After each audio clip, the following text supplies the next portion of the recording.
श्री कृष्णम वंदे जगद्गुरु। केवल दर्शन चैनल दर्शकों का स्वागत है। ब्रह्म विद्या से प्रेरित साधकों का अभिनंदन। इस चैनल को लाइक, शेयर, सब्सक्राइब करने वालों का आभार मानता हूँ। आज का विषय है द्वैतवाद, श्रीमद् भगवद गीता की समानता। वेदों में शंकराचार्य, बौद्ध धर्म, ओशो आदि सभी ने अद्वैत की प्रतिष्ठा की है, लेकिन वास्तव में द्वैत यही सत्य है। ये हम अपने अनुभव ज्ञान से बताने की चेष्टा कर रहे हैं। और श्रीमद् भगवद गीता, ये जो श्री कृष्ण भगवान ने कही द्वापर युग में, इसको साक्षी मान के अद्वैत का खंडन करता हूँ। मतलब आत्मा को ब्रह्म मानते हैं, अद्वैतवादी ब्रह्म मानते हैं। अविद्या के अज्ञान से और अन्यथा ज्ञान के कारण वेदवत्ता आत्मा को ब्रह्म मानती है, लेकिन गीता में ब्रह्म विद्या आधार से श्री कृष्ण भगवान ने सत्य द्वैत का प्रतिष्ठा की है, क्योंकि चैतन्य की पूजा करने वाले महात्मा चैतन्य विद्या प्राप्त करते हैं। वो तो कृतयुग का धर्म था, आत्मोपस्थिति था। अब कलयुग चालू है और कलयुग पे गंधर्व देवता की सत्ता है, और कलयुग का धर्म है तीर्थ क्षेत्र, व्रत और दान। अहिंसा अधर्म है। त्र्यंबकेश्वर, लोणार, वेरूळ, ऊपरकुंडी आदि तीर्थस्थान है, और जहाँ देवता, विद्यावंत या विग्रह की समाधि है उसे क्षेत्र कहा जाता है। इस क्षेत्र को पवित्र मानकर वहाँ 365 दिन के अलग अलग व्रत बना के उस क्षेत्र में दान करते हैं। ये कलयुग का धर्म है। इस कलयुग के धर्म आचरण, उत्तम धर्म आचरण से गंधर्व लोक की प्राप्ति होती है, मध्यम धर्म से अष्टदेवनी देवता की प्राप्ति होती है, और कनिष्ठ धर्म आचरण से कर्मभूमि की प्राप्ति होती है। लेकिन इस कलयुग के धर्म आचरण से ईश्वर की कैवल्य या मोक्ष नहीं मिलता। गीता के 7वें अध्याय के 23वें श्लोक में भगवान ने कहा है, अंतवंतु फलम तेषाम। इस श्लोक में भगवान कहते हैं, देवताओं को पूजन करने वाले देवताओं को प्राप्त करते हैं, मेरे भक्त मुझे प्राप्त करते हैं। गीता के 7वां अध्याय 24वें श्लोक में अव्यक्तम व्यक्तिम आपन्नम, इसी श्लोक में भगवान कहते हैं, मेरा स्वरूप मन, बुद्धि, इंद्रियों के परे है। 8वां अध्याय 16वें श्लोक में अब्रह्म भुवना लोकान पुनरावर्तिन अर्जुन, इस श्लोक में भगवान कहते हैं, चैतन्य माया का चित ब्रह्म, चैतन्य माया तक प्राप्त होने वाले सभी प्राणी पुनरावर्तनशील है, मुझे प्राप्त करने वाले वापस जन्म नहीं लेते।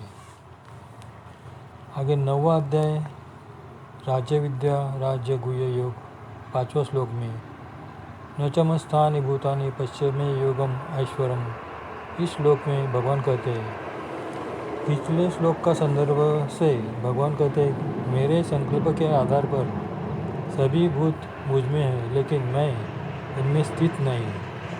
वो सभी भूत मुझ में स्थित नहीं।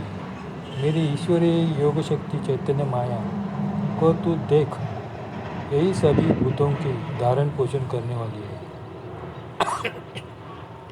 सभी भूतों को मेरे संकल्प से निर्माण करने वाला होके भी मेरा आत्मा वास्तविक उन भूतों में स्थित नहीं। इसका मतलब परमात्मा केवल ईश्वर स्वरूप आनंदघन परमात्मा इन सभी भूतों से सर्वातीत, इस विरुद्ध धर्म से जीव प्रपंच से अलग है। सच्चिद आनंद घन परमात्मा में जो केवल आनंद घन परमात्मा है, वो चैतन्य माया के परे है। माया स्त्रीलिंगी आनंद घन परमात्मा की आदिशक्ति है। इसे जानने वाला ही परब्रह्म ईश्वर के कैवल्य धाम आत्यंतिक मोक्ष को प्राप्त करता है। सिर्फ ज्ञान कैवल्य मोक्ष नहीं करता, उसका आचार धर्म ही मनुष्य को मोक्ष देता है। प्रत्यक्ष अवतरित ईश्वर अवतार की सेवा दास्य ही मनुष्य को मुक्ति दिलाती है। सिर्फ ईश्वर के प्रेमी को ही ईश्वर की सेवा दास्य प्राप्त होती है। ज्ञानी या महात्मा असंविधान में ईश्वर की आज्ञा का पालन करके, शाब्द ज्ञान चरित करके, अपरोक्ष ज्ञान प्राप्त करके, उत्तरोत्तर विषय ज्ञान के बाद प्रत्यक्ष ईश्वर अवतार इस ज्ञानी महात्मा की अविद्या का छेद करके अपने कैवल्य परब्रह्म कैवल्य की प्राप्ति देते हैं। भक्ति योग 12वां अध्याय व 12वां श्लोक में भगवान बताते हैं, मर्म न जानते किए हुए अभ्यास से ईश्वर का ज्ञान श्रेष्ठ है। ईश्वर के ज्ञान से बढ़कर उसके स्वरूप का नाम का स्मरण ध्यान श्रेष्ठ है, और ध्यान से भी कर्म के फल का त्याग श्रेष्ठ है। क्योंकि कर्म फल त्यागने से मनुष्य कर्म संस्कार के बंधन में बांधता नहीं। कर्मफल त्यागने से मनुष्य कर्मफल में बांधता नहीं। इससे इस साधक को तुरंत परम शांति उपलब्ध होती है। 9वां अध्याय में 27 श्लोक में ईश्वर के ज्ञान का मतलब भगवान कहते हैं, तू जो सहज कर्तव्य कर्म करता है, जो खाता है, पीता है, दान धर्म करता है, तप करता है, सभी मुझे अर्पण कर, श्री कृष्णार्पण कर। अभी इसका दूसरा पॉइंट है, श्रीमद् भगवद गीता श्रवण, अध्ययन, अभ्यास करने से ईश्वर के स्वरूप का अनुमान ज्ञान होता है। उसे परोक्ष ज्ञान, शब्द ज्ञान, ईश्वर के अस्तित्व का शब्द के द्वारा प्रचिति आती है।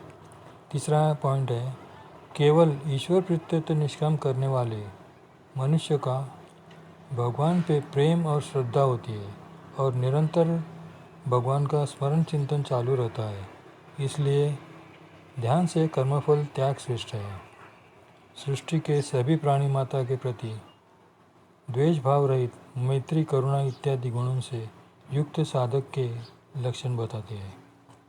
12वें अध्याय का 13 और 14 श्लोक में जो मनुष्य सभी भूत प्राणी मात्रा में द्वेष भाव रहित, स्वार्थ रहित, सभी से प्रेम भाव से, अकारण दया और आसक्ति रहित, अहंकार रहित, सुख दुख में समभाव, अपराधियों के प्रति क्षमा भाव, इन्हें अभयदान देने वाला योगी अपने साधना में निरंतर संतुष्ट, मन और इंद्रियों को संयम करके ईश्वर को मन बुद्धि अर्पण करने वाला मेरा भक्त मुझे प्रिय है। इसका सारांश, शत्रु मित्र में समभाव रखने वाला स्थिर बुद्धि भक्त को भक्त के लक्षण बताते हैं। 12 अध्याय 18 और 19वां श्लोक में पहला पॉइंट है, शत्रु मित्र और मान अपमान दोनों प्रसंग में सम भाव और ठंडी और गर्मी में समभाव आसक्ति रहित होता है। दूसरा है श्लोक का अर्थ, निंदा स्तुति समान मानने वाला मननशील, किसी भी प्रकार के शरीर निर्वाह में सदा संतुष्ट रहने वाला, अपने रहने के निवास स्थान में ममता और आसक्ति रहित, स्थिर बुद्धि भक्तियुक्त मनुष्य मुझे प्रिय है, ऐसा भगवान कहते हैं। इसमें सूचना है, एक, ईश्वर के नाम और स्वरूप का निरंतर स्मरण चिंतन करने वाले मनुष्य को मुनि कहा गया है। दूसरा मुद्दा है, श्रीमद् भगवद गीता की भगवान के मुख से प्रत्यक्ष कहे गए वचनों पर जिनकी अनन्य निष्ठा है, विश्वास है, उसे निष्ठा कहा गया है। अभी पुरुषोत्तम योग 15वां अध्याय पहला श्लोक में, इसी सृष्टि का मूल परमात्मा परमेश्वर है। देवताओं में क्षीराब्दी शेषशय्या नारायण देवताओं में मनुष्य रूप धारण किया है। नर नारायण ऋषि प्रवर प्रशांत, इस प्रकार के 5 मनुष्य वेश है। इस मनुष्य का वेश धारण करके पंचमहाभूत और त्रिगुण ये अष्टभैरव कह गए हैं। ये आठों स्वतंत्र हैं, क्षीराब्दी के परे है। भैरव के परे विश्वरूप देवता एक ही है। विश्वरूप देवता के परे अनंत ब्रह्मांड व्यापक चैतन्य माया एक ही है और इस सभी देवता समूह का स्वामी एक ईश्वर आनंदघन परमात्मा सभी सृष्टि का नियंता स्वामी ईश्वर एक कहा गया है। जीव देवता प्रपंच तीनों स्वतंत्र अलग अनादि के पदार्थ हैं। इसे जानने वाला इन सभी का स्वामी आनंदघन ईश्वर स्वामी है। इसे जानने वाला उसके परम ईश्वर को जानने वाला ही उसके परम धाम कैवल्य को प्राप्त करता है। इसे ही द्वैत भाव कहते हैं। जीवात्मा स्वयं को कभी परमात्मा नहीं कहलाता। गीता में इसका स्पष्ट भेद भगवान ने बताया है। जिस मनुष्य को निष्काम भाव से मनुष्य के प्रति भजन क्रिया घटित हुई है, उसका ब्रह्म विद्या अध्यात्म ज्ञान का अधिकार निष्पन्न होकर उसे मनुष्य जन्म प्राप्त होकर उसी जन्म में वो साधक अपनी साधना पूरी कर लेता है। 18 अध्याय में 66 श्लोक में बताया है, सर्वधर्मान् परित्यज्य माम एकम शरणं व्रज अहम त्वा सर्वपापेभ्यो मोक्षयिष्यामि मा शुचः। इस श्लोक में बताते हैं, मनुष्य को सभी देवता धर्म, जाति धर्म, कुल धर्म इत्यादि सभी धर्मों का त्याग करके मुझे एक ही परमात्मा को शरण में आ, मैं तुम्हें सभी पापों से मुक्त करके जन्म मृत्यु के चक्र से छुटकारा दूंगा। ऐसा वचन किसी भी देवता ने आज तक नहीं दिया है। इसलिए परमात्मा सभी से अलग है। जय श्री कृष्ण।